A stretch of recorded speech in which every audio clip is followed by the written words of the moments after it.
So last year I bought this 10-inch pole saw, and how has it been performing? Would I still recommend it? I'll tell you that up next. Hey guys, my name is Jeff, and on this channel I do all sorts of tech, gadget, do-it-yourself projects and tutorials, so if that's something you're into, please consider subscribing. Today I want to talk to you guys about this 10-inch Ego pole saw that I bought that I've now been using for the last year, and this video is going to be a little bit different than the initial review video I did. That goes a little bit more in depth onto what's all included with it and the setup. This video is going to be a little bit more focused on how it's been performing for the last year. And everything that I'm talking about in this video, I'm going to let you know details and leave links down to in the description below so you can find out more information about this for yourself. So first I want to talk about the power of this pole saw. So the power of this thing is really coming from the 56 volt battery, and we have a 5 amp hour battery that came with the multi-tool system. And there are two speed gauges on the pole itself, or on the multi-tool.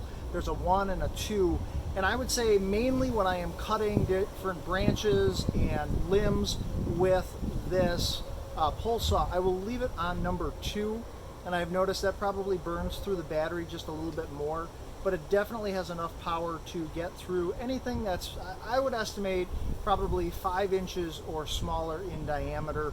Anything larger than that, this pole saw will definitely cut through, and it's definitely got the power, but it seems to go just a little bit smoother using my regular chainsaw, gas-powered chainsaw that I have. What's super convenient for me is, as I am using the multi-tool system and I am going around my yard and I am trimming, we have random trees that are just sprouting up all over the place along our bush line and just in different areas around our yard, and if I don't catch them for a while, they eventually start to get pretty thick in diameter, much thicker than my trimmer can take out. And being able to just switch from my Ego trimmer to the pole saw, I can then just cut down whatever that small tree is that's starting to grow and then switch back to my trimmer and go back to trimming. That has been really convenient. And in this video, as well as all the videos on our channel, we hide Tinker. He's our little hidden robot. If you happen to spot him at some point during this video, let me know down in the comments section below the timestamp of when you spotted him, as well as leaving your best comment for your chance to get your name and your YouTube channel, if you have one, featured on our Tinker Forward Hall of Fame page. So the next thing I want to talk to you guys about is the 31-inch pole extension that I bought, which did not come with the pole saw. It was something I had to buy extra, but by adding this on, what I'm able to do then is get another 31 inches of height out of the pole saw that I'm using, so I can reach some of those higher branches on the trees without having to go and get a ladder. Now, one of the things that I also bought that did not come with the pole saw or the multi-tool system is this shoulder strap. And the shoulder strap I probably use more for doing the trimming around the yard, but it's also convenient, one, for carrying the pole system if I'm walking out to the back of my yard.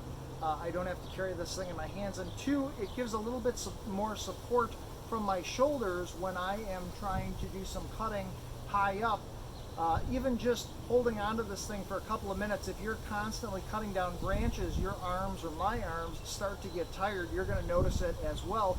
Having the shoulder strap allows you to redistribute some of the weight of this pole saw to your shoulders. So I've also gotten a bunch of questions as to how easy it is to really switch out the tools on this multi-tool system, and if the other tools that you can use are quality and if they do the job well. I've done some review videos on those other tools, the edger, the trimmer, so you can definitely check those out, and I will leave links down in the description below as well. So my first tip for you is you're going to want to get yourself some sort of a chain sharpener. Over the last year, I have used this pole saw a ton. We have cut down tons of branches, we've trimmed a lot of our trees, and I have started to notice that over time it is not as easy to be cutting a lot of the branches and limbs as it was when I first got the pole saw, and that is because the chain itself is getting duller. I called my local hardware store and they wanted $10, $15 to have me bring the chain to them and then sharpen it, and that's kind of an inconvenience having to continue running to the hardware store. Instead, I decided to invest in my own chain sharpener, and I highly recommend that you do that as well. There was one that I bought from Harbor Freight Tools that was under $25, and it's got a grinding wheel on it, and it allows me to resharpen the blades on my chainsaw chain in like 1 to 2 minutes. I can quickly put the chain back on the pole saw and get back out to cutting. That has made a world of difference. It pretty much has transformed it into a brand new chainsaw again. It's cutting exactly the way it did when I first got it. So my first tip to you guys is invest in some sort of a chainsaw sharpener. If you're interested in checking out the one that I was just talking about, I have actually done a review video on it as well as a tutorial on how to use it, and I will put a link down to that under this video as well. So for all the good things that I have to say about this pole saw, my one negative thing that I would like to just let you guys know about that I have encountered in using this pole saw quite a bit is that every session that I have gone out, if I'm cutting for like a half hour, 45 minutes, a lot of times if I'm trimming those smaller branches and stuff, sometimes those branches will get in between this chain and this pole bar, and it's enough to knock this chain off of the pole saw so that the chain has now come undone. I can't do anything else at that point as far as cutting. I need to loosen this plastic guard, reset the chain, put the guard back on, and then I am ready to start cutting again. But that in itself can be a little inconvenient. I wish there was a better way that I could keep the chain from coming off. I've tried to nail it down to like some sort of a certain amount of branches I'm cutting or anything like that, but it just seems that every so often if there's enough slack in this chain, if a branch or something is able to get in between it, the chain happens to come off. So my next tip for you guys is don't use the Allen wrench holder that comes with the pole saw. There's a little rubber plastic piece that they put around the pole saw pole that is supposed to hold the Allen wrench for you so that it's convenient when you need to use it to replace the chain or put the guard on or off on your chainsaw. You can just go to that Allen wrench holder, grab your Allen wrench, and then do whatever work you need to do. Problem is that either between it being hot outside and that rubber heating up, or just from the friction of cutting different branches, that Allen wrench rattles out of that holder and disappears. I've lost like 1 or 2 of them around my yard here as I've been cutting, and then when I need the Allen wrench and I go to that holder for using it, guess what? Not there. So they're floating around in my backyard somewhere, and I spend hours upon hours endlessly wandering around trying to find them. But my advice to you is to save yourself that hassle, just take the Allen wrench, put it in your pocket, and then if you have a point in time when you're cutting and you need to use it, just grab it out of your pocket. So next, let's talk about the battery. So the multi-tool system that I bought last year came with a 5 amp hours battery, and you can get different sized batteries. The battery sizes, I think there's a 2, a 2.5, the 5 which I have, and there's even a 7.5. Different sized batteries. Obviously, the larger of a battery you have, the longer you can go. I've been very happy, and it's super convenient to just charge the battery up, pop it into my pole saw or my multi-tool system, and then get out there. I don't have to worry about the like pull chain. I don't have to worry about the gasoline. That has been very convenient. Over the last year, how has the battery been holding up? I would have to tell you guys that honestly, I can't tell the difference between using it this year and last year. I still seem to be getting about the same amount of cutting time. If I'm using it with my pole saw, I would say I'm typically out there for about 45 minutes to an hour.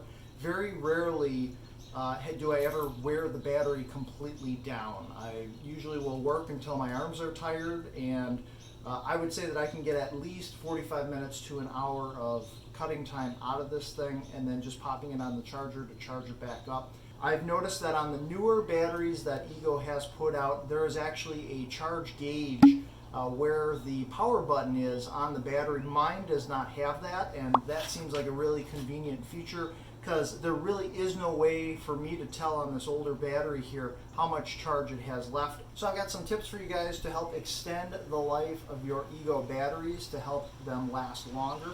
My first tip for you guys is when you are going to be storing your batteries, you don't want to store them fully charged, and you don't want to store them on your actual Ego charger. What you want to do is charge the battery to somewhere around 30 to 50% and then store it at that charge.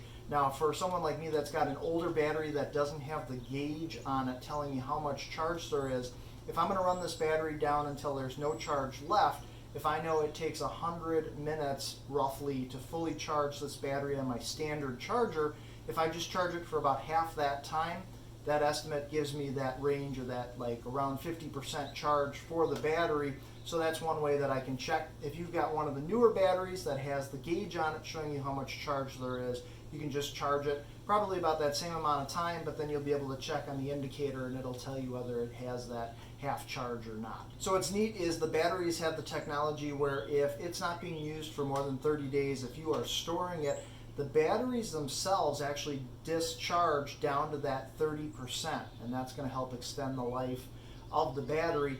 You don't want to store the battery on the charger itself, but you do want to store the battery in a cool place that is typically under 80 degrees. So if you live somewhere in a climate where it's typically very hot, you may want to not charge your battery and keep your battery out in like a hot garage.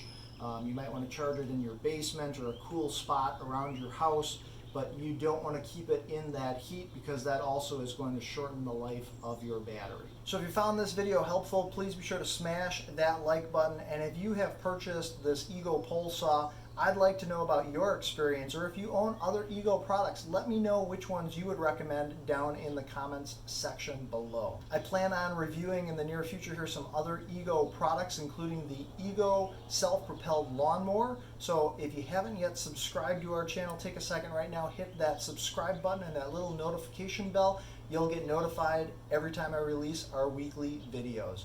My name is Jeff. This is Tinker Forward. I appreciate you guys watching. Be sure to make every day awesome, and I will see you guys in the next video.